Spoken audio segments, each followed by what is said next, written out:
little bit from you. Please come.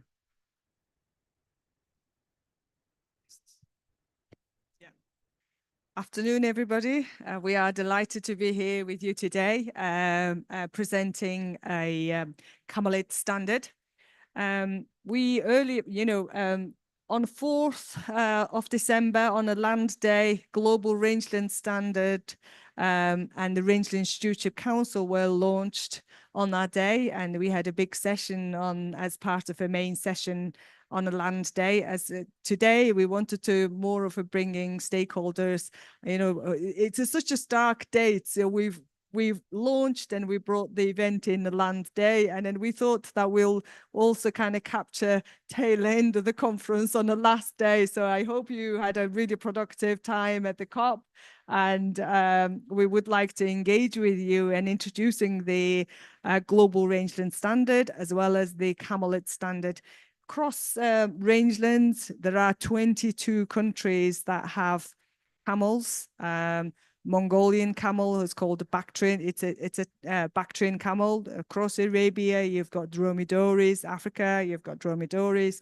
High Andes, Peru, Bolivia, we have alpacas, vicuñas, guanacos. So, camels play a vital role for rangeland herder communities and herders, and really vital role for migration and supporting their livelihood and food security through meat, milk, also the fibre as well.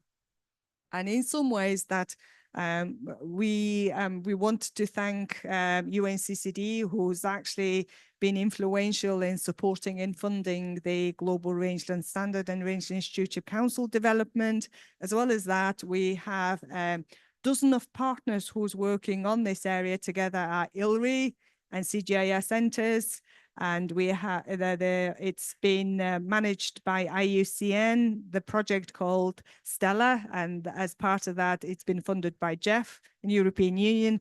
So we're really glad that we are able to bring together for the final day of our session for the Global Rangeland Standard and the Camelid Standard. So as part of this, we've got a number of panel sessions, and I'll talk about, sort of acknowledgement for our partners and people, and many of them been here for all through 2 weeks, and then there's many of them are also left today. So apologies, some of the people couldn't be here today. But essentially, in introducing a Global Rangeland Standard, we wanted to make sure that we bring commercially viable mechanism and standard system in supporting and balancing environmental objective with economic objective of cross-rangeland communities. As part of this, we wanted to take that key conceptual framework in delivering and implementing standard is through One Health approach. We all know interlinked elements of the environmental health, human health, and animal health welfare. And as part of the Rangeland Stewardship Council, we wanted to ensure that how we can bring collaborative approach in bringing rangeland standard, and especially this is our first species level standard that we are introducing, which is a Camelid. As you all know, year 2024 has been celebrated and opened up by FAO as an International Year of Camelids.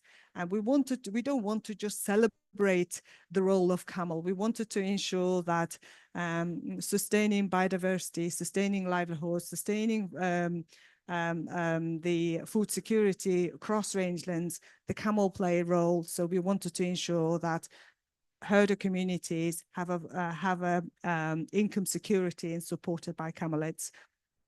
And so it's really important across diverse communities, the role of milk meat, as I've also mentioned. Our role, Sustainable Fibre Alliance has been operating and working with Indigenous herder communities, also working with the private sector's supply chain of cashmere for 10 years. And we have successfully brought in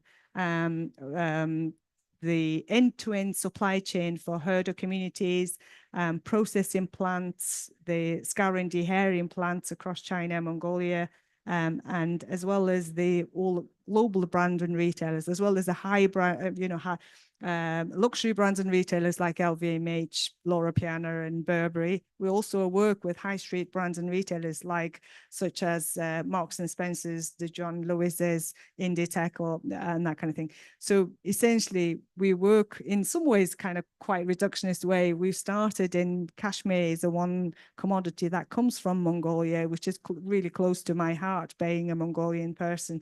We wanted to support our communities and for their fibre to have a value, stability, and essentially we wanted to make sure that product is produced in a responsible way and market and consumers understand that process.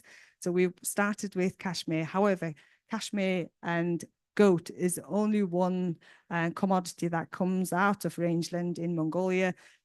There's an opportunities to build on other value supply chains such as meat, milk, and leather, and others. So it's really important in order to bring wider value chain diversification. We need to work in a more interconnected way, multi-sectors, and bring in better investment in supporting this development. So as you can see with camel also produced fiber, milk, meat, leather as well. So within that note, in Mongolia and many kind of Loro Piana and others, camel coat has been kind of luxury item for royalties and others, and there are value into it. However, how can we really bring that private sector investment to support this development and commercially viable options for wider rangeland communities to be supported? So I'll talk about this a bit later. So as well, many rangeland communities have a multi-species of livestock, and it provides many of the multi-species of livestock is actually a very good way of increasing the carrying capacity of land, and also varying species graze and browse in different ways using different vegetations. So it's important in bringing value and opportunities for supply chain, in using those opportunities to provide commercially viable value for herder communities. So this is what we are discussing, and over the year or so, we've brought in a wide range of consultation on this area. We started in February with herder communities in Gobi Desert, in Omen-Gobi in February, in Thousand Camel Festival in Mongolia. We have one of our herder communities from Gobi Desert came here today to give it a bit of an understanding of why camelid is important for our desert communities. And we also brought in a number of global brand retailer communities in London, and how we can bring the standard implemented. And it's really important in bringing private sector really early on in the consultation for them to uptake the standard and utilize the standard and invest into this standard. As well as that, we brought in a consultation in Beijing, in Pinghu district in April, working with a number of Chinese government and intergovernmental organizations. We brought in over 400 people in consultation for Global Rangeland Standard, and UNCCD colleagues all came together in that consultation. And also we've brought in online consultation early this year with wider UN partners and global mechanism in discussing why global rangeland is important, and global rangeland standard consultation. Many kind of science technical committees of the UN people came together and addressing various different parts of the standard on that meeting, and we've got a really effective consultation organized online. We also organized a conference in September this year in Mongolia, bringing wide range of herder communities. Really key reason is how can we bring better climate risk and disaster resilience across herder communities, as well as how can we bring supply chain resilience in those. And many of the kind of brand retailer communities, fashion sector supply chains, they're increasing their capacity in manufacturing. But if the supply chain at the bottom level with herder communities are impacted by climate risk disaster, what happened in the Mongolia context this year, for example, we had And Zud disaster happened this year and wiped out 7.4 million livestock this year as part of this climate disaster. So it was really important. If this is affecting herders and supply chain investing so much money, and it will affect their affect them as well. So how can we bring supply chain resilience and working with brand retailer communities as well as herder communities in bringing that discussion was really important. Then we also brought in communities in Biella in Italy in September, various natural fiber supply chain for wool, mohair, alpaca, cashmere, and many of the kind of Italian and Scottish supply chain produce vast amount of luxury market for the fiber. And I guess like natural fiber in itself and fine fibers have a great value, and we wanted to ensure that across policy level, across the supply chain level, across finance level, we have better collaborative approach in bringing this sector sustained. We know that across the Italy and Scotland, we wanted to continue those kind of dialogue with private sector institute. And next year in September, we're going to bring this conference in Edinburgh. So come and join us in Scottish Borders. And there are many cashmere wool kind of companies that produce. And I guess one of the kind of really niche impact on that is that many kind of, cotton sector or viscose, rayon or kind of synthetic sectors gone into China and then now into Cambodia and other kind of cheaper producing region. However, natural fiber, especially the kind of fine fibers, are still having a value-added jobs in European textile and sector, and we wanted to ensure that this sustains in a longer term to support herders and communities and that they source from, and we build that kind of sector connectivity is really important. Also, we brought in a New York Climate Week in New York. We brought in a number of brands and retailers in discussing how we can support and supply chain supporting the supply chain resilience and climate risk resilience. And last month in Nairobi, we brought in a consultation on monitoring, evaluation, learning framework, working with ILRI and CGIAR centers, supported by ICRAF and varying colleagues that came along. And we wanted to really thank you for our partners who was working in scientists and technical communities working in developing monitoring, evaluation, learning framework. And so we have a consultation that are currently open. Any of the kind of communities, whether you are science or animal health welfare, we've got QR codes for you to join and get into the consultation further. And yeah, thank you for everybody in joining today's discussion. It's more of a quick introduction, but there are opportunities for you to join and engage in the Global Rangeland Standard as well as the Camelid Standard going ahead. Thank you. Great. Yeah. Thank you, Una. That's a really great context setter and sets us up for the rest of the session. Obviously, you all know that. So we have managed to fit. Okay, so we have a video here from. Oh no, we don't have. We'll carry on. So as you all know, the 2024 was declared International Year of Camelids to highlight the role of camelids in the livelihoods of millions of households around the world. We'd now like to show you. We'd now like to show you. Oh no, we do. We do have the video already. We have a different video. Right, so this is a video from Louise Baker at the UNCCD, who is going to give a bit of a high-level inspirational talk about I guess why we're here and why rangelands matter and why the Rangeland Standard matters. So yes, please play that. Thank you. Hello, everybody. The vast and diverse grasslands and open rangelands of the world are the wild, untamed frontiers of our planet. Picture this. You're standing on the edge of a sprawling grassland, the wind ruffling your hair, the sky a deep blue, a huge herd of healthy livestock is roaming and grazing nearby. This is an enchanting world, a place where pastoralists, herders and ranchers are self-reliant in almost every way, except that they rely on the land's bounty for their livelihoods.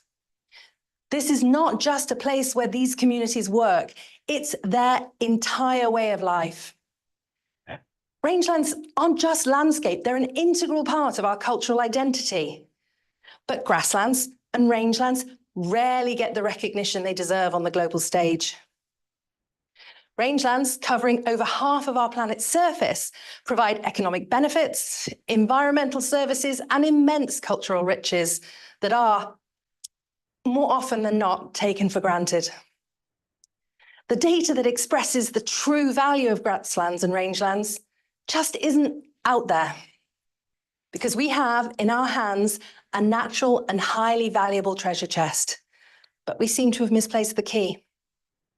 As a result, that picture of that enchanting world that you had in your mind is no rural idyll. The grasslands and rangelands are increasingly under siege, compounded by climate change, overgrazing, land use change, invasive species, wildfires, and drought mean land degradation and desertification are gathering pace. In the worst affected areas, sand and dust storms make life unlivable. We know approximately 20% of the total rangelands in the world are degraded, making life on the range very, very tough. The United Nations has declared 2026 the International Year of Rangelands and Pastoralists. To play our part, the UNCCD is delighted to be working with you all to help conserve, sustainably manage, and restore the land. We call that land degradation neutrality. And we are delighted to be partnering with the Rangeland Stewardship Council and others, because by managing the grasslands and rangelands well, we could unlock the real potential of the world's great grassland and rangeland ecosystems. And in that, private stakeholders in particular have a vital role to play.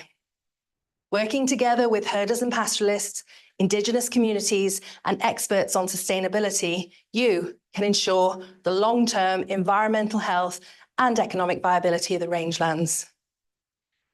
So in that sense, the development of the Global Rangeland Standards is truly an exciting development. It will minimize the risk of soil and pasture degradation and over time reverse it. It will keep livestock healthy and protect wildlife. It will build the resilience to the impacts of climate change and effectively benefit production, improving quality and boosting livelihoods. That enchanting image in our mind can only become a reality if we make it happen together. Thank you. Great, yeah, so that gives a really high-level picture of the state that we have for rangelands at the moment. And now getting back to talking about International Year of the Camelids, we have another video that was put together in collaboration with our friends in the International Alpaca Association. So I'll let this one speak for itself. I think it highlights the situation well. So when you guys are ready.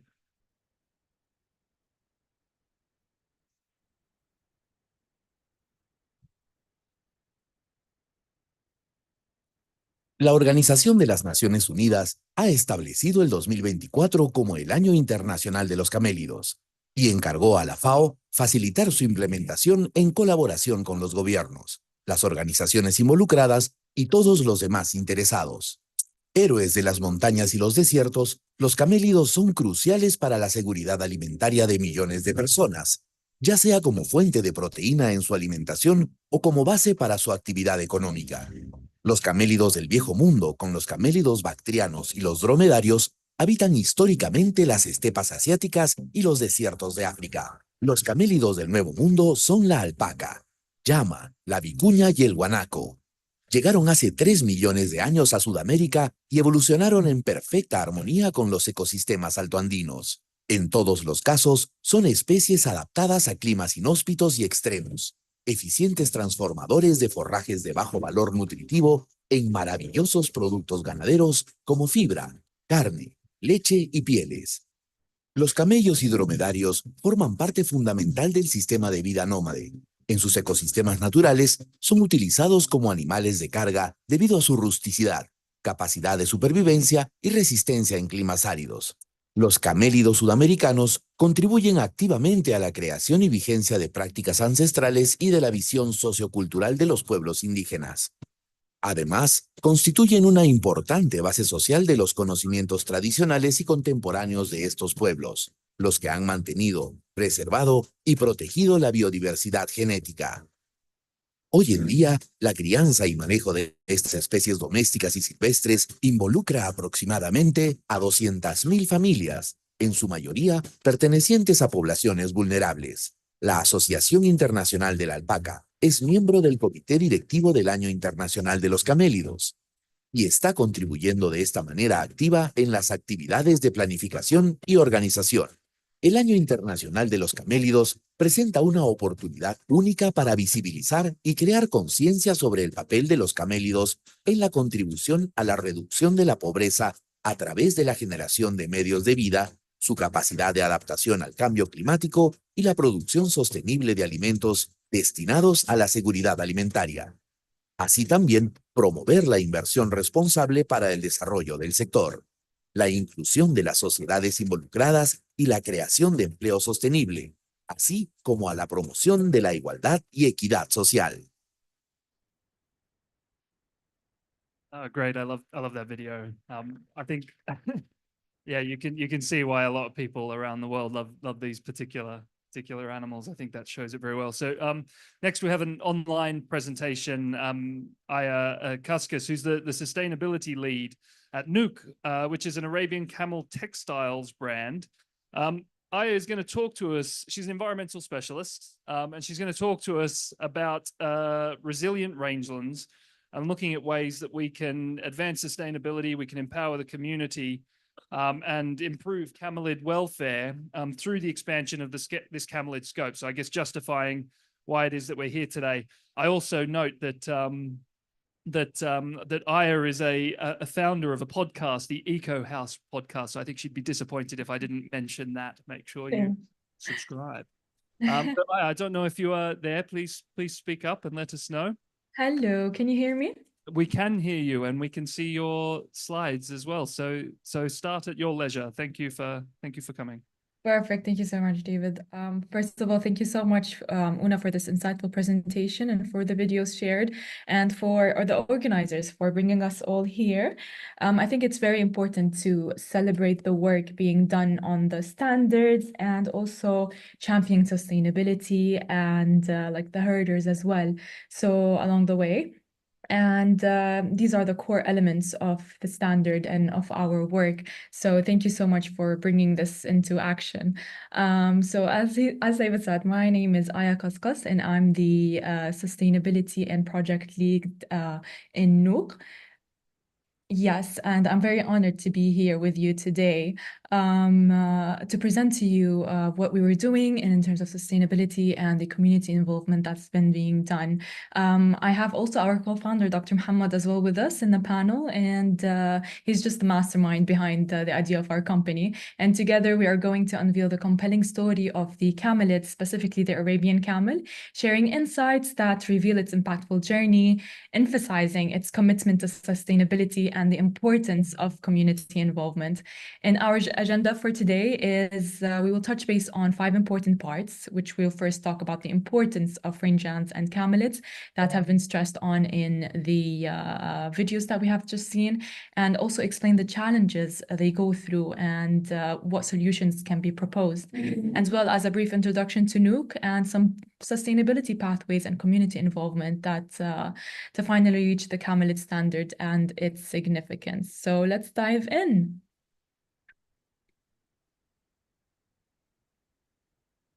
Perfect. So the rangelands are vast ecosystems that cover nearly half of our Earth's land surface and serving as the foundation for biodiversity, carbon sequestration, and water cycle regulation.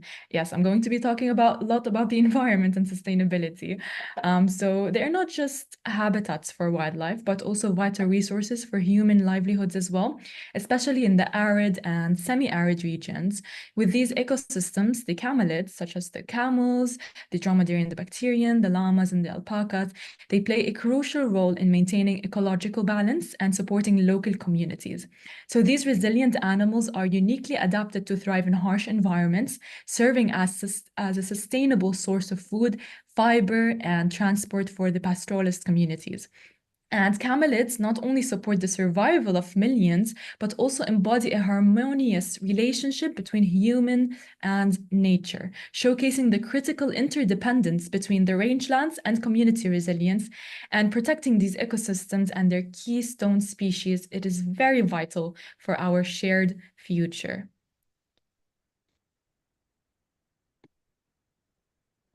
So the rangeland communities and camelids, they face a variety of challenges that threaten their survival and the ecosystems they sustain. For example, one of them is environmental degradation from climate change, for example. It is reducing the rangeland productivity, making it harder for both camelids and communities to thrive. Economic pressures, including market instability and lack of access to sustainable income sources, place additional burdens on these pastoralist livelihoods. We have the social and cultural shifts as well, such as urban migration and the erosion of traditional knowledge. These are weakening the ties between people, camelids, and their environment. Meanwhile, we have also biodiversity and habitat destruction. These are mainly driven by infrastructure projects, for example, and they're displacing these camelid populations and undermining the ecological balance. But it's not all negative. We can overcome these challenges. We have solutions in place. We have the technicality as well. We just must act decisively. Restoring degraded rangelands through sustainable land management practices can revitalize these ecosystems. Supporting the camelid-based industries like textiles, dairy, and ecotourism, they can provide the economic stability while promoting fair market access, and I stress on fair. Strengthening traditional knowledge as well through the community-led education programs and trainings.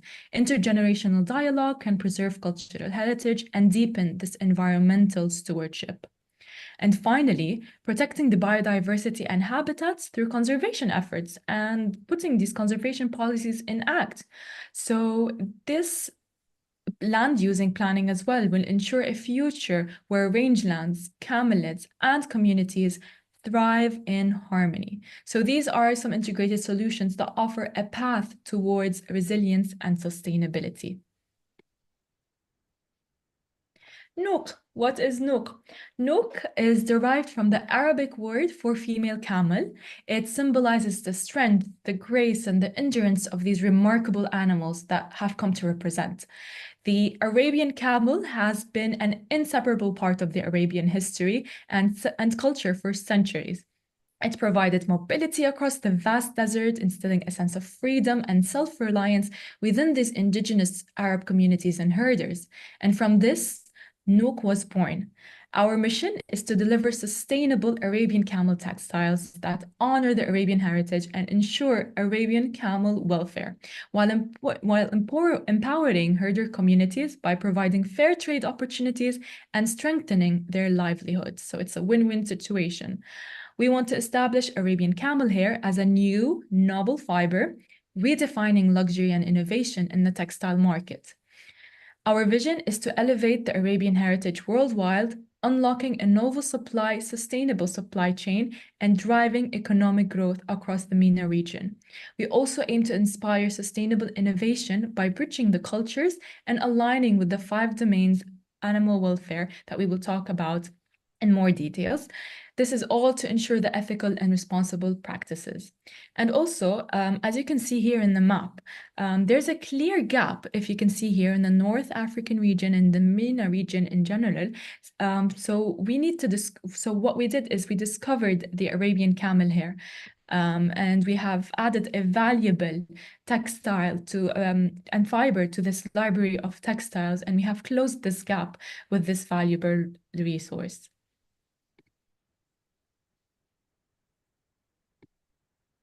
The Arabian camels follow a natural rhythm. And by that, I mean every spring they undergo a shedding process as they prepare for the scorching heat of the arid Arabian deserts. This shedding is not just a routine, but a vital adaptation that allows camels to stay cool and comfortable in their challenging environment. And during this shedding season, we manually shear the camels using methods such as hand peeling or scissors. This gentle approach ensures that our camels are not subjected to pain or discomfort in any way possible and results in very high quality fibers.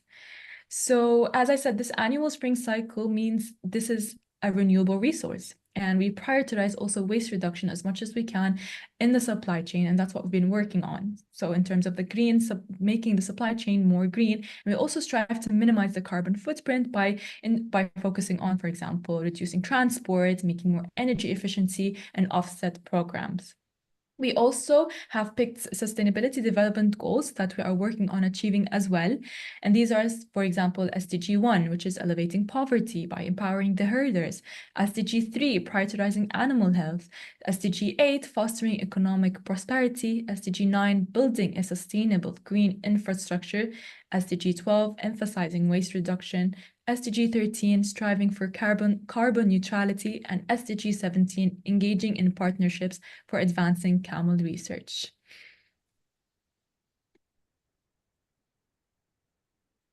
Animal welfare. Collecting the shed hair is more than just a sustainable practice. It's also a way to protect the camel's health. So if the shed hair is not collected, other camels might ingest it and potentially it will lead to digestive issues. So by manually shearing the camels, we safeguard their well-being and continue to their comfort during the hot, arid weather. So what we did is we adopted the framework, the 5 domains model.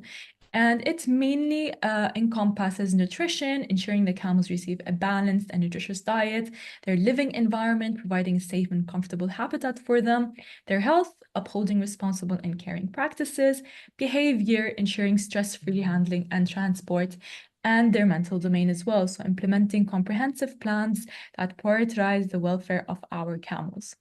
And we have crafted and developed our first animal welfare standard that is specifically for Nuuk, and we got feedback from pioneers in the animal welfare standard, and we are continuously working on improving it as part of our ethos. This is my favorite slide. So this is the team with the camels and the herders. We at Nuuk, we focus on uplifting indigenous Arab communities as they are the heart of the whole process, and along with the camels as well. So this occurs through educating the herders. We are trying to deploy a specialized curriculum derived from the essence of our framework and association that resonates with our sustainability vision to build this safe working environment and make sure that their rights are protected. So some of the ideas that we're trying to work on is that this program would include, for example, indigenous knowledge and practices, sustainable grazing and land management techniques, traditional healthcare practices for livestock, basic business skills, and financial literacy. All of this to ensure that their rights are protected and they are benefited from all this process and not being taken advantage of in any way possible. Because as I said, they are the essence, and without them, we have no company, we have no brand, we have no supply chain. So they are the essence of what we do in protecting the camels as well. And as you all know, SFA and the Rangeland Stewardship Council, they've been working on creating the Camelid Standard, a unified standard that is specifically directed at how we treat and manage camelids sustainably. This is a huge step. As when we first started creating Nuuk, we have been looking for certificates and standards that are Arabian camel related. However, all what we can find was very far away from our Arabian camel and does not apply to it specifically, which was very problematic. But thanks now to SFA and the Rangeland Stewardship Council, we have consulted and joined their exceptionally hardworking working group to establish the standard, and we are so excited to voice and represent the Arabian camel needs. So thank you so much for making this happen. It's going to help us and help all of us in so much in tremendous ways. And so our journey begins and our doors are wide open. Thank you so much for listening.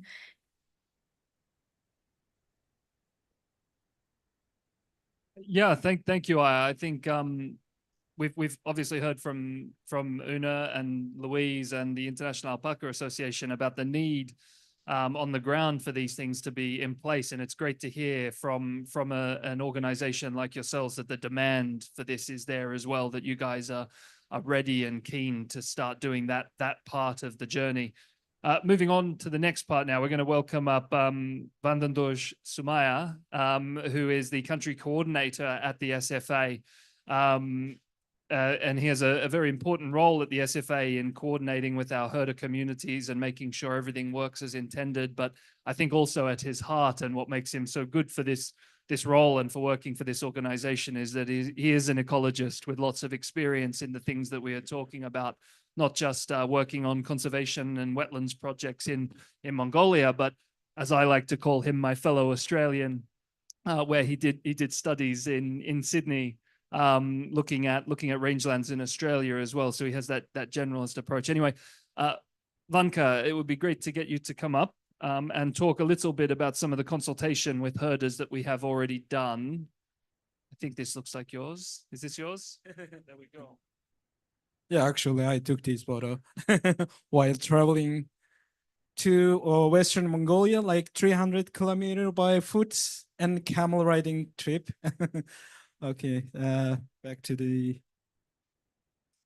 Oh, okay.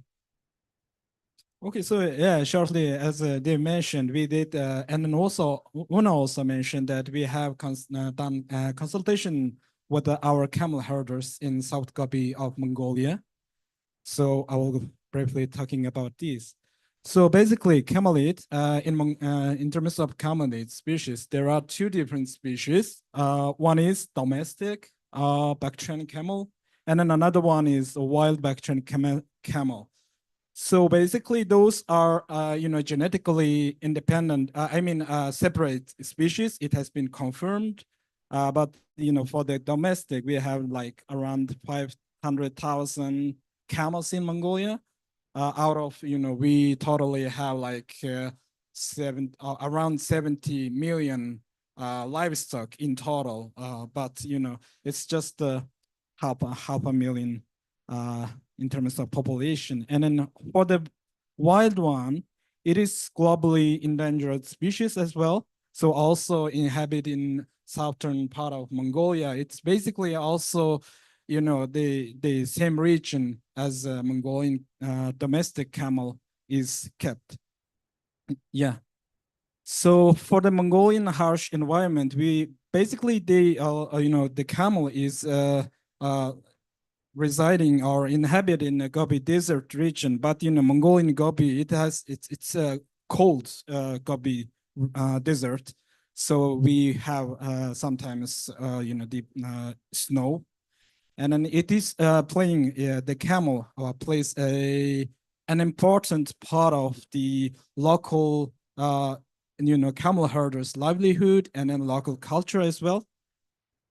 So as you can see, how they are important for their local herders' livelihood.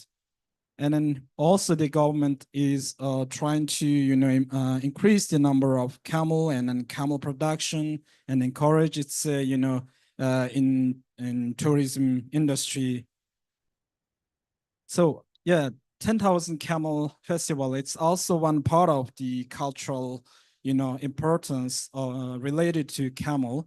So it has been, organized like past 25 years. And then as part of this 10,000 Camels Festival, we conducted the consultation in the region. So as you can see, he got this, he's there, his combat, as you can see this photo. He's getting some award, basically is, the best camel. The organizers also announced this like a category of, competition. And then he got, his camel actually got this award during this festival.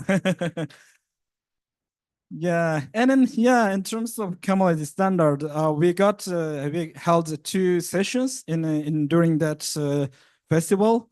So as part of, in connection with UN Declaration of International Year of Camelids. So here you can see the video during the festival. We got this video captured.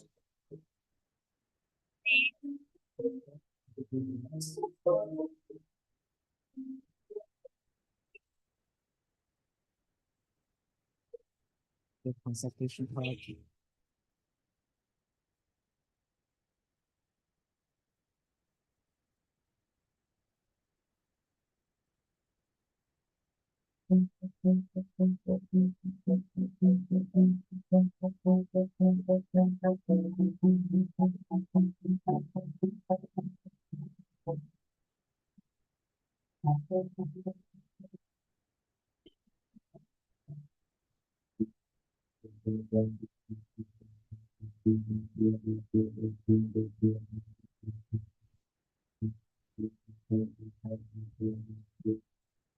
Yeah, briefly, and yeah, that one is basically with the SFA herders, in the first phase of the consultation. And secondly, we did a consultation with the local camel club. And then, they are very experienced camel herders and then have been, herding camels over 25 years. 25 camel herders, but many years of experience. As you can see, they have provided, very insightful feedback and suggestions for the development of the Camelid Standard. So, and also shared their own practices, experiences during the consultation as well. And then they wanted us to consider following, topics or area in the Camelid Standard development. So yeah, but basically what they wanted to include is, we have to value the camel's importance in the herders' livelihood in the Gobi Desert region. And then also camel herding practices can be different in different countries. So those can be also taken into account as well. And then there are also the camels and then camel herders have a special bond or connections with each other. And then, even camels can understand some specific words, that camel herders say, like, let's say, soak, when the camel herders say that, and then they will, lie down, and then it will allow the camel herder to ride the camel. So yeah, that kind of connection is very strong. And then also there are traditional knowledge, practices, cultural and ethnological, heritage needs to be considered in the standard as well.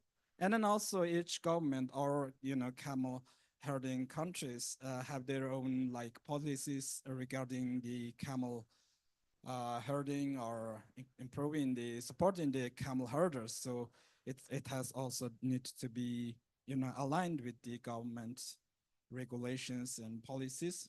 So yeah, basically this is very short. And then it's great honor that our herders and we are coming and joining, and then with all other different, camelid species herders and then experts. And thank you very much. If you do have any, any comments and then insights into this, and then please, provide email contact with us. And then next COP also will be in Mongolia. And then we would like also to invite you to visiting Mongolia during that, next COP. So we will be there.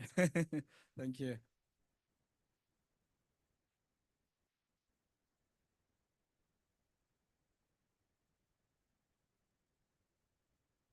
Right. Yeah. Thank you. Now introducing myself. So yeah, my name's Dave McElroy. I'm the head of standards at the SFA. So my job there is to make sure that the standards are based on the best available science that we had at the time, that they're based on the opinions of everyone. All the stakeholders are involved, not just a handful of people with the most time and money to participate, and then ultimately make sure that that standard is sitting within a credible assurance system as well, that makes sure that the program operates as it is designed and isn't just a a program on paper. So what I'm going to talk to you about now, quite quickly, is exactly what the Camelid fibre scope is and how it fits within the existing standards.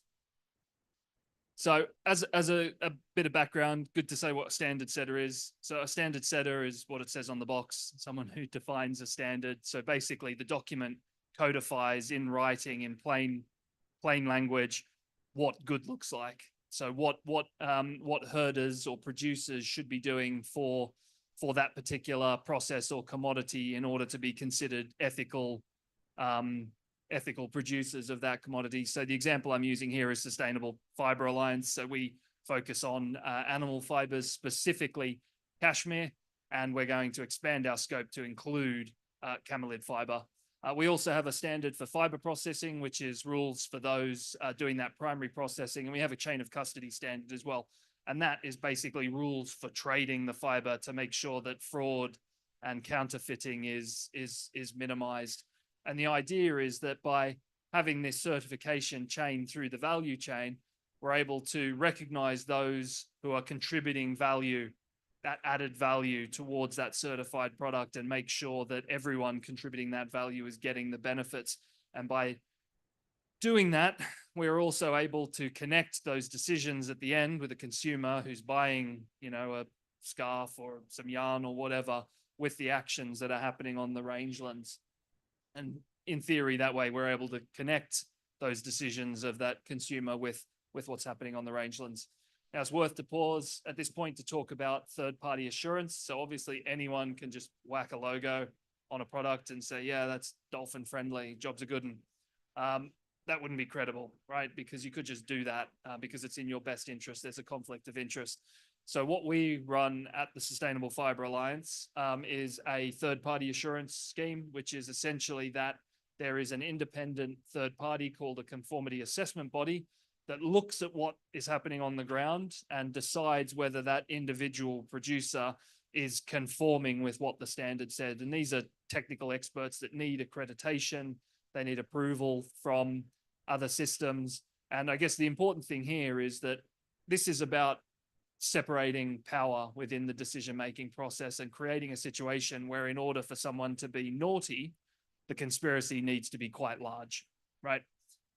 The other bit that this does is, by having these third parties, they have to publish their decisions and explain their decisions. And we have mechanisms for any stakeholder to challenge them. And then the conformity assessment body has to justify their decision. If they still can't resolve the dispute, then it can be escalated to a fourth party, and eventually it can make its way to the SFA board. So there's lots of opportunities for people to challenge the decisions and make sure they're kosher or halal.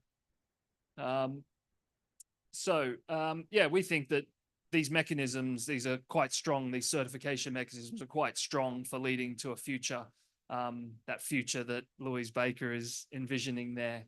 A future that looks, well, maybe a lot more like the past as well. So the Global Rangeland Standard, the SFA, the Animal Fibre Standard, I imagine it's a bit confusing as to how all this sits together. So the Global Rangeland Standard will certify all of the different commodities that come out of the rangelands, of which animal fibre is just one. There is also leather, there's dairy, there's meat. You could even be talking about crop seeds or solar panels. The Animal Fibre Standard and the Camelid scope is just one of those things. So it fits within this is just a case study that we're talking about of the bigger Rangeland Standard. The other bit that's worth saying here is, so this is sort of a schematic of the SFA standard system, and the standard itself is just one bit over here that fits within there. There's the fiber processing standard that I mentioned earlier, our chain of custody standard, that then exists within a system of auditing and certification, which is of course improved over time through monitoring and evaluation. And all the decisions for how we go about this business are based on procedures that say, okay, so this is how we go about setting our standards. We do consultation. We go through rounds, we have transparent opportunities, authentic opportunities for people to participate. The decision-making of the standard can't just be those with the most money and the most to gain and profit from this. There has to be stakeholder-led initiatives for making decisions. And there's all sorts of stuff going on there, and it all comes back to this ICL code of practice. ICL are basically a standard setter for standard setters. They tell us what is best practice considered around the world for doing this. And this is the code that things like the Forestry Stewardship Council and the Marine Stewardship Council, they all follow this. So we're talking about following a process that is itself accredited. To be very clear, the SFA at the moment is not accredited against the ICL Code of Practice. We're an ICL community member. We believe we're following all these at the moment. We were going to do an evaluation against it earlier this year, but they moved the goalposts and released a new version of the Code of Practice and are not currently taking evaluations. So we think we're going to be one of the first cabs off the rank late next year, being recognized as ready for that. I've got no reason to think we won't be able to manage that. We're already doing a lot of almost all of what it's asking. So the animal fiber standard, that's currently our standard that defines for cashmere production. And what we're talking about is including camelid fiber within that as well. So the animal fiber standard currently covers cashmere. We want it to also cover camelids as well. So we've just come through a review of our animal fiber standard. Basically, there was some discussion around the animal welfare requirements where some stakeholders believe they could be strengthened. Some of the things ultimately we agreed with and made changes to our standards. Some things the discussion said no. But the point is we've just gone through that review and released our new SFA animal fiber standard. I know that says version 1.0. It was previously called something different. That's why it says 1.0, even though it is technically a 2.0. Some of those standards were new things to do with stunning. We considered a due diligence requirement for selling to slaughterhouses, but it didn't make it in the end. I won't go into the detail of that. We improved our continual improvement framework to make sure that it's not just about being here at day one, it's about getting better over time, and the cosmetic change to the animal fiber standard. That was published earlier this month. It will come into effect, which means new certificates have to be against it from April next year. And our plan at the moment is to bring in the camelid scope sometime 25, 26. My optimistic end date is very late in 2025, and I'm experienced enough to know that that probably means it'll be released in 2026. So what will that look like?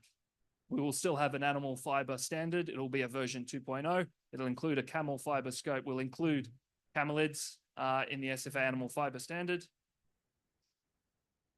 This will involve specific changes and extra guidance because the requirements in the standard at the moment are very cashmere focused, they're very goat focused.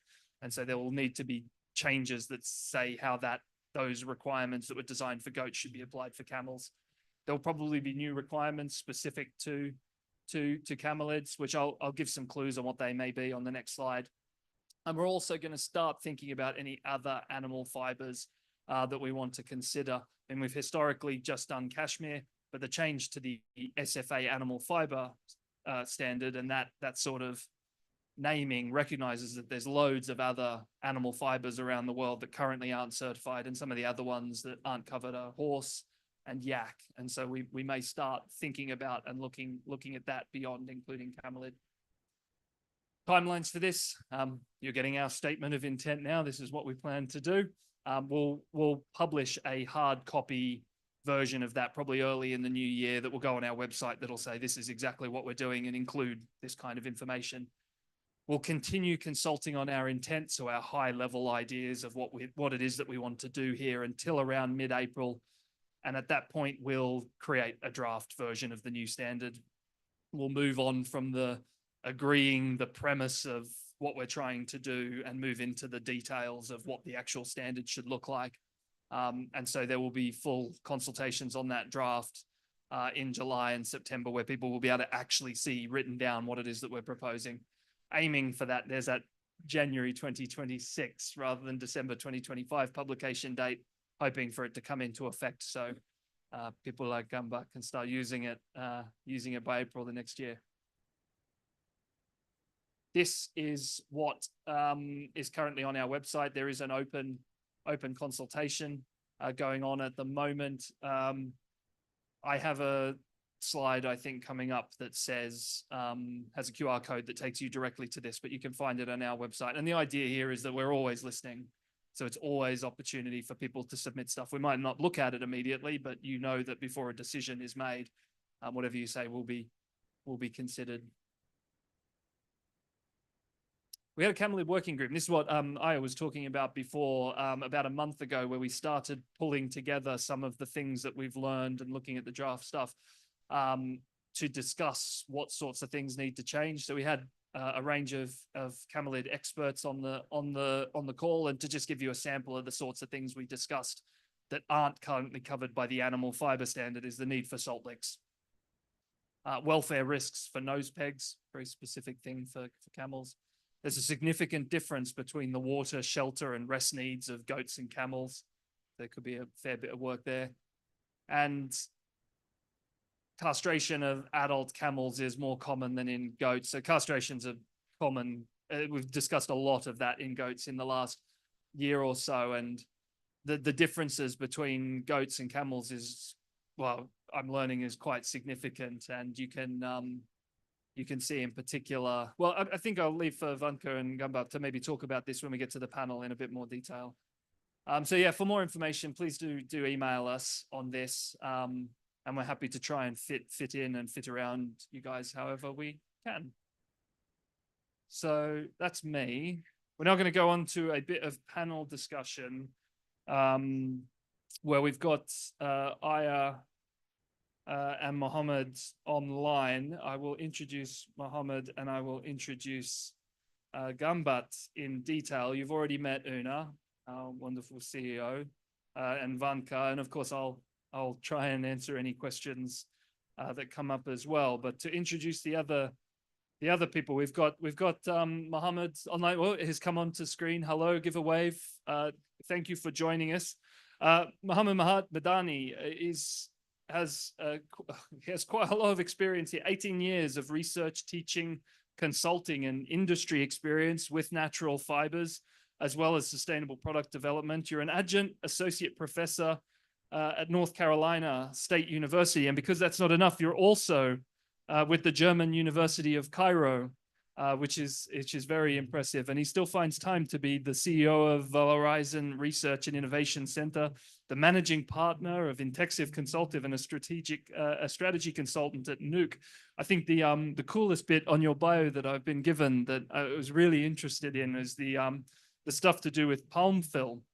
So I see you've received a DNFI Innovation in Natural Fibers Research Award for the development of the world's first date palm fibers. And I think it's these sorts of projects and this sort of thinking and innovation that is going to be key to moving forward with the challenges that we have in the world. So we're really glad you're able to find time to join us, Mohammed. We also have sitting patiently over in the corner, Gambat Shaku, who Vanka you introduced before. You gave away the best part, but is a camel herder, third generation camel herder, with over 30 years of experience and learnings having been passed down from his parents, which makes him an incredibly important person for the development of these sorts of standards and making sure that we are hearing from these individuals. But yes, my favorite bit was to hear that he's a very successful camel racer, having won many races or come second.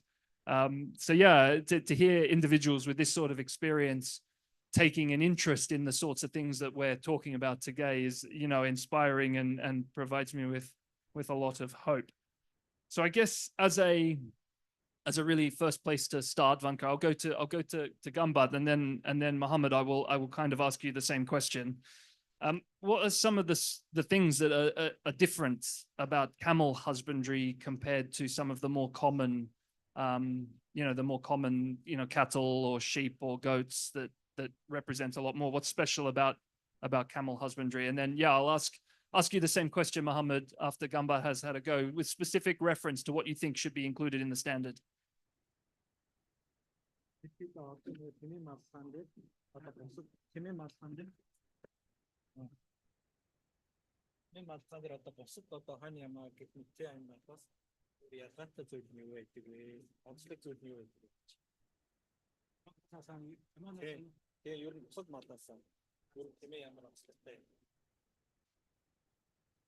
Тэмээ бага малаас юу бага мал бол өдөр болон гаднаа отлон тэгээд тэмээ болохоор зэдүүд явж байгаа 2 3 хүн жуусандаа ирдэг. Хүн буурна ангид хараад буурна ангид хараад бас их дэвгүүд ошгон цантаа тэргээр маллага өөрөдөгтэй. Yeah, he was saying that camel herding is relatively for the like small ruminants like sheep and goats, they needs care or herding all care all the day all time. But for the camel, it's relatively easy, and then they go around by themselves, and then go very far, and then go to the water point by themselves, and then so it's relatively for the herders, it's good to have camels, especially in the Gobi deserts where water and vegetation is sparse. So it's relatively easy for camel herding. And then also he mentioned that when during the breeding season, when it's in the Mongolian context, it gets colder, and then temperature drops, and then it starts triggers the breeding mating season. So yeah, during that time male camel would become very aggressive, and then could even chase after the wolves, and then it becomes other time it's a relatively calm and then soft animal. Yeah, great, excellent. I mean, there's a couple of things there that are already make it very, very different. I mean, is the castration thing related to that as well? I heard that one of the reasons they need to be castrated is that can help with some of that aggression issue. Is that true?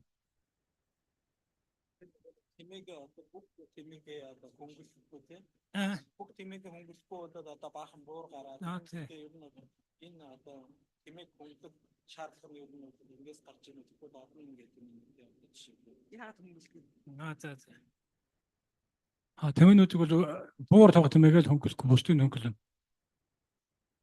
Yeah, that's true. And then basically, in terms of breeding management, they only, keep one, and then others needs to be, castrated. Otherwise, this behavior and then also the breeding management, it is important to castrate them. Yeah, excellent. I think that's enough discussion about castration.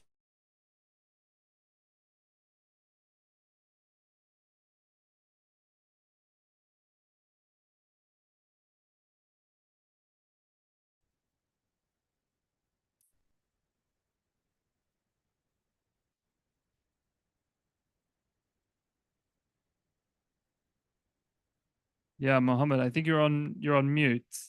I'm sorry. Perhaps there was. Yes. There we go. We can hear you. Yes. So thank you so much, David, for this introduction and for inviting me to this discussion. And it's truly a pleasure to be part of this panel of experts. So yes, I mean, I just want to introduce something that perhaps, since this is taking place in Saudi Arabia, that camels, for instance, is perceived as a miraculous creature for Muslims, and like in every part of its creation. And Muslims, they are like ordered to like observe this miracle of creation in every part of the camels. Me being like or coming from a fiber science background, I look at it like on every aspect, on the micro scale, on the macro scale of the fiber, and I see like this like amazing adaptation system. But I agree, I mean, like it's important to acknowledge the difference between the camelids, both in terms of species and regions. So for instance, a restraining and shearing method that might be used for a small camelid like a vicuña might not necessarily apply to a large camelid like a camel. And same thing applies to the degree of domestication. Some of the camelids are free-ranging like camels, and that's the ultimate welfare they deserve, while others are more part of a farming system like alpacas. So such specificities needs to be carefully addressed. And also, I believe that it's equally important to develop such an inclusive standard that can be equally applied in large farms as well as in smaller ones, and also to respect the language differences. Like hence, translated standards become very important in this case. Yeah, okay. That's yeah, I mean that does open up a whole other conversation. So I'm gonna keep you on to talk about this. Are there any you're talking there about the cultural aspect of the relationship between humans and camels, and also talking about the differences between the different camel species, like the difference between the Arabian camel and the Bactrian camel, not just the number of humps, but a lot more to their biology and the cultural context in which they operate. Are there any, and I will come, Vanka, I will come to Gambat on this one, and I might ask you to answer the same question. Is there any sorts of specific traditional practices for looking after and raising camels that you think need to be preserved and find their way into the standard? Mohammed, do you want to go first, and then Gamba can go after you? You go, Mohammed. Okay.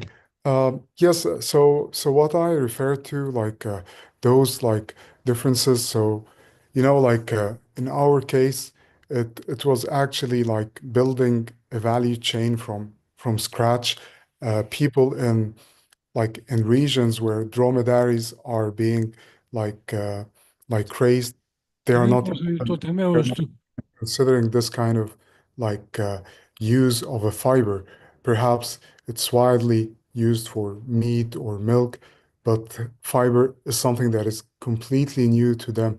So having said that, there is no like a technological heritage being practiced on how to obtain the fibers, how to process the fibers, or do any pre-treatment before selling them. So those are kind of like, there's lots of education that needs to come in place in that context. And perhaps this can also be part of like the role of like governments and local policy makers. We've been working with some local policy makers in the region, and one thing that they found very interesting, that if this could be like, for instance, the camel hair, if it could be registered as a geographic indicator, they take this pride in being like, or having something that globally symbolizes their region, their county, or their small city. Great, thank you, and no good. Тэмээний өсөлтөд тэмээ хөөслөх гэдэг одоо ботгон голсон энгийг ботгын ахгуулгын зорилгоор хөөсөлж, морин ураан дарж хөөсөлж ахгуулдаг. Мөн тэмээ уралдаан одоо хөгжиж сайхан болж байна. Юм л байна.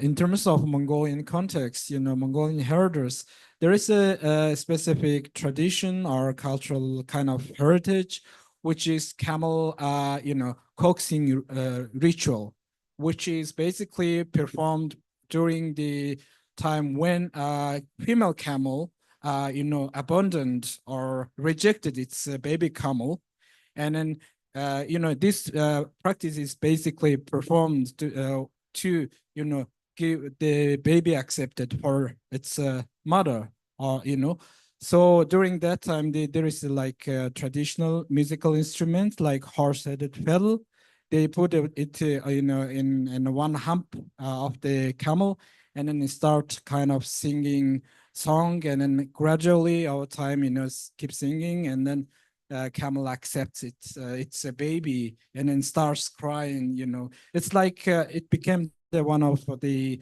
intangible cultural heritage, UNESCO registered heritage. So nowadays the camel polo and riding becoming common into our camel culture sports as part. Yeah, we'll have to make sure we get a recording of that at some point, unless Vanka, you're able to show us now. No.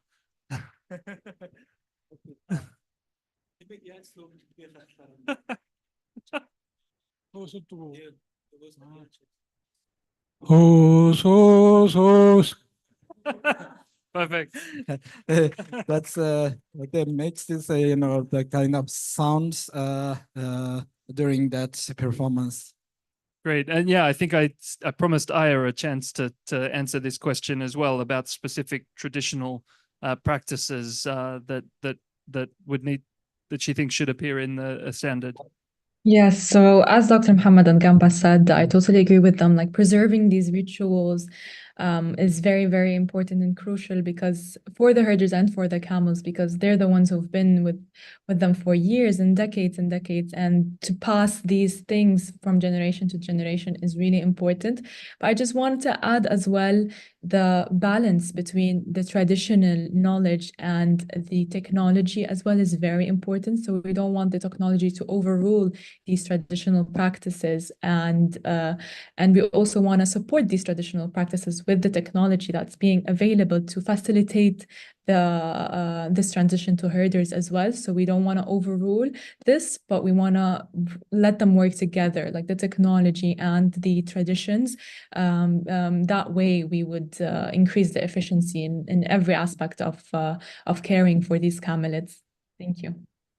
Yeah, I think that's a really important point. Just to take it back to my favorite topic of castration, it's very easy for standards to fall into situations where they say you have to use this particular method or you have to use this particular bit of technology. And I think we should make sure that we avoid those sorts of things, saying, these are acceptable, but it's not the only, we don't be prescriptive.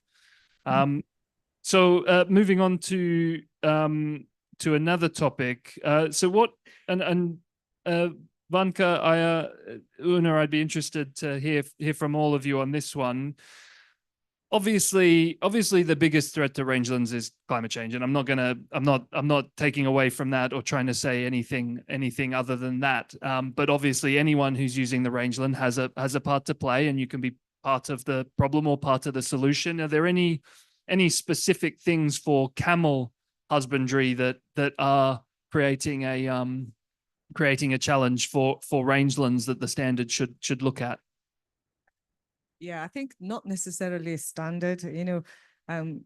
Across in the rangeland community who have a camel, one of the really key challenge in those ecosystem is the water, availability of water for camels. And, across our wider rangelands, especially in Mongolia, in South Gobi, we have many mining companies that are actually drilling into the deep level water consumption and taking millions of gallons of water out of that ecosystem and region. As a result, our water table is kind of dropping as a result, even though if you have a well, that well in the water is dropping. So many of our herders and communities understand how water is important. They use very little water, but I think for camels, one of the kind of key thing is that they can drink water in 3 minutes, 200 liters very quickly, and they can go without water months. So it's really important for for us in working and supporting herders and animal health welfare, and also ensuring that protecting water sources for and kind of distribution of water and support herder communities, as well as kind of economic incentives for how can we balance that economic and environmental element for communities on rangeland, especially in the desert regions. Oh, yeah, Thank you. great.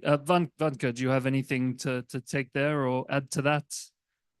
Yeah, definitely. My concern was especially for the Gobi Desert region, there are many mining companies. They taking, as Una mentioned, taking some natural resources. So which makes, some conflict between local herders and mining companies. So yeah, I'm not sure about how we could include it's, not herders themselves, like it's the independent companies doing this kind of thing.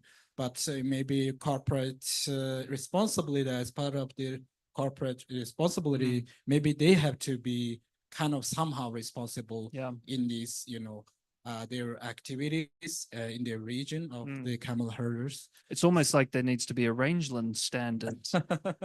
Okay. You set that up really well, Vanka. Io, is there anything you wanted to add to that? And then I'll have one more question where I'll go to Mohammed and Gambat, and then I think there'll be a chance for anyone in the room to ask a question as well.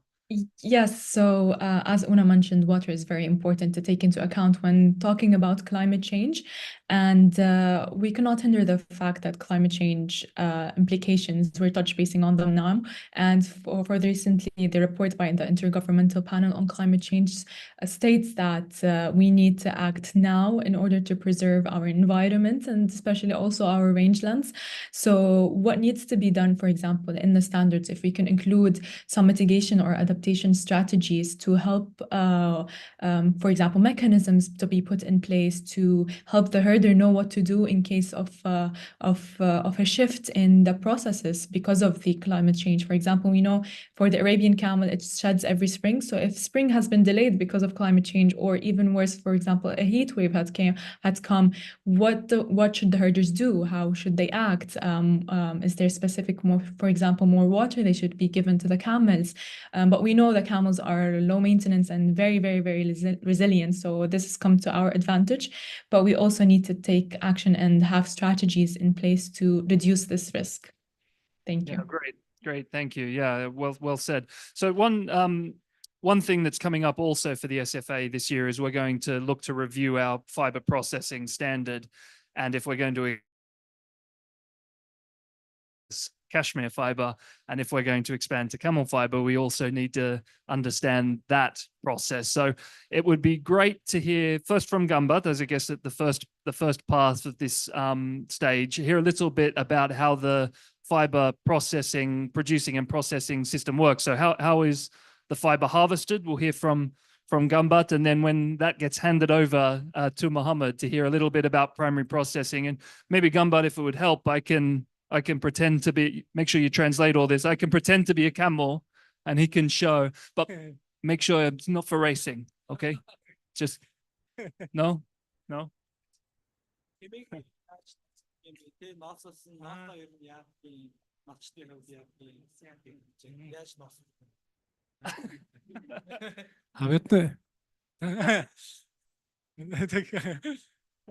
Бид нар тэмээгээ 5 сард ноосолдог. Тэгээд ноосохдоо номхон нь бол босоож гаргачдаг. Догшин одоо хангал тийм тэмээ өгдөг шүү дээ. Тэрийг бол унгааж хүлж байгаа тэрэг. Тэгээд ноосон бол одоо оршон доон тушаан. Тэгээд оршон цаашаа аваа тий. Дотроо. Хайч ярган. Ярган. Okay, yeah. He said usually in spring, like May, around that time, it naturally starts shedding. And then during that time, usually for the, like calm, camels, they can like use a, scissor and then to cut the hairs and as a, it is standing. But for like, aggressive kind of, young camels who are not used to be, haired previously, and then in that cases they have to, tie it down and then cut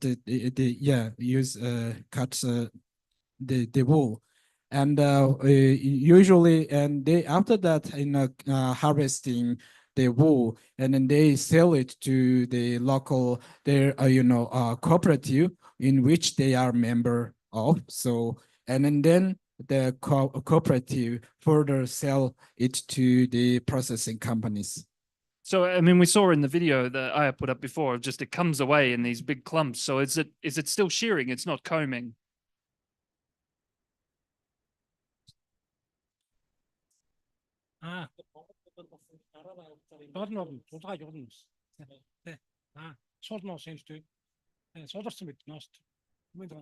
Yeah, when it is become very loose, and then you can still use by hand and take it out, but in other some area it's not all fully very loosened, but in that case they use as a scissor. Great.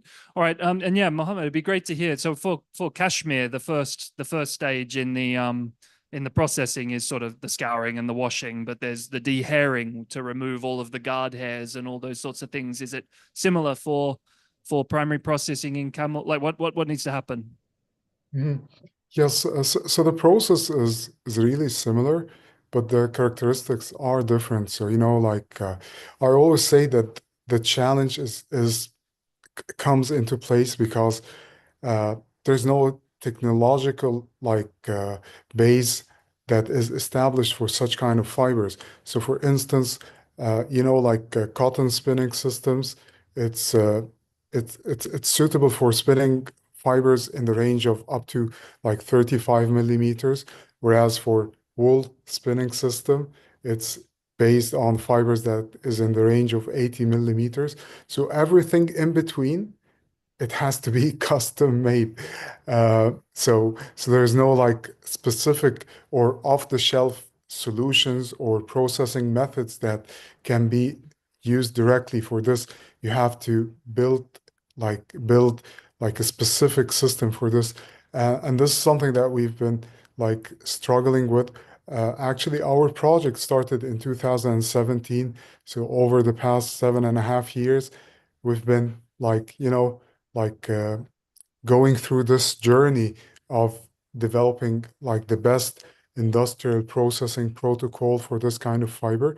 But yes, it goes through after shearing, goes through scouring, dehairing, spinning, and then fabric formation, whether it's weaving or knitting. Great, thank you. I'm getting the look from the back of the room that we are out of time. So if you do have any questions, please do corner us afterwards. Una, can we just get you up to do just some closing thoughts? Can we bring the slide back up? We don't have many people, so maybe we can just ask if anybody have a question first, maybe. Could I have the slides up as well, just because I want to show the QR code for consultation for participating.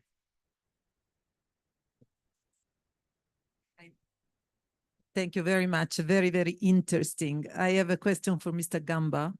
I would like to understand a herder like him, how many products he's going to get out of his camel herd? Is it only the hair to make the whatever fibers, or also the meat and etc.?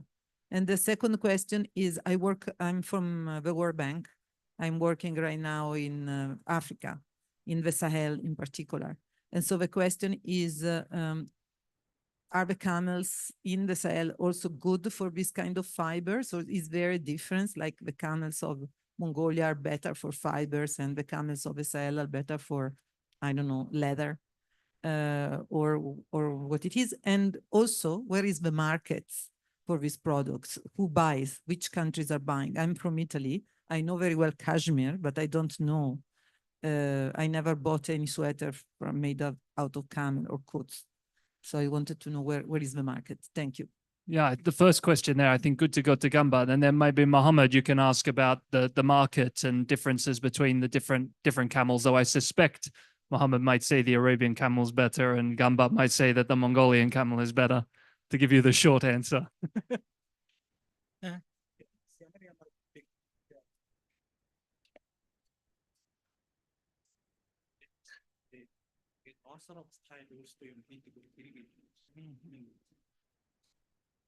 Таминыхаа ноос ороод өөртөө буруутаг тохом. Тэгэл гэрийн ошлонгоо хийцгэн. Тэгээд юу сүү сайлын ашиглана аар цоруудаа хийн. Ахын зарна, зах зээл гарна.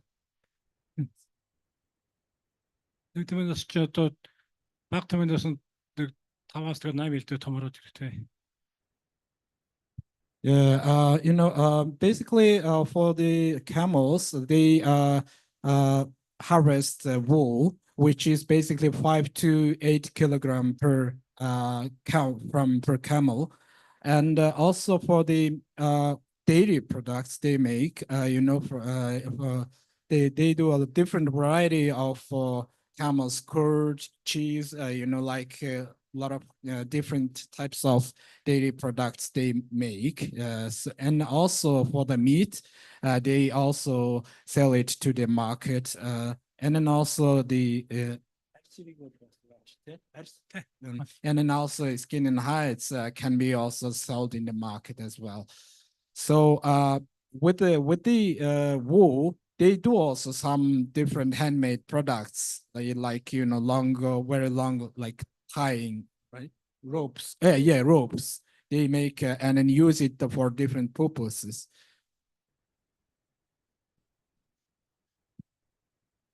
Also, the kind of across camelids, they have really different types of products that could be had. So Bactrian camel, you have Bactrian and Arabian camels, they have a fine fibers.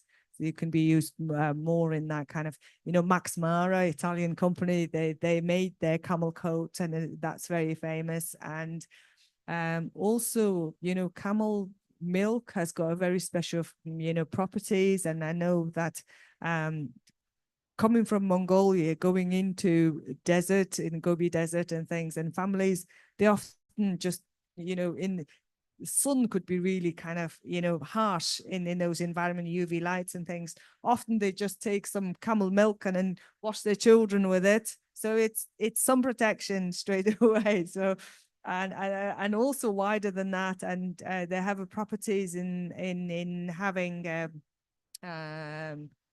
so some against, like, supporting insulin production or something like that. So lots of kind of people have used it as a health properties. And I know I'm not an expert at it, and then probably other people will say essentially the camel have a really unique properties within their milk, within their meat, and within the camel also fat that have some certain properties that could be used.